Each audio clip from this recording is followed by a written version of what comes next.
Nothing is too hard for God. We'd all do well to remember that. The Bible is full of stories of barren women who finally are rewarded for their faithfulness, giving birth to sons with special missions. We are mindful that the stories in the beginning of Luke's gospel are there to draw our minds back to the Old Testament, creating a bridge for well-studied Jews to accept Christ as Messiah. In this lovely reflection from Father Richard Rohr, he forms yet another bridge for us, one between the people of the Bible and us today. In today's readings, we have two examples of barren or sterile women, the mother of Samson and Elizabeth, the mother of John the Baptist. The theme is so common among the wives of the patriarchs that one begins to wonder if there was something wrong with the water in Israel. But maybe barrenness, fertility, is a symbol of something else. Maybe all of the healing stories are not so much about medical cures as very real transformations. Jesus most often did not want people to talk about physical cures. Does that surprise us? Do we know why? Because the mere medical cure was not the point, although most people stop there. There are more healings of lepers than of any other kind of story in the four Gospels. Jesus is always healing lepers. Leprosy, in fact, in the New Testament is a broad term.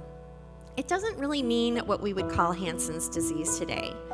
Lepers were people who, for some reason, were told that they were physically unacceptable. They were people who were considered taboo, contagious, disabled, dangerous, or excluded from all kinds of reasons. The message seems to be, you're not doing it right, or you're not acceptable as a member of this society. Every society does this. We do it too, but just in different ways and by different criteria.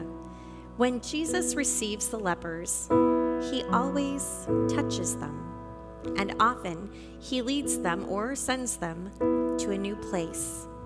Invariably, he reintroduces them to the community and realigns their social status and acceptability.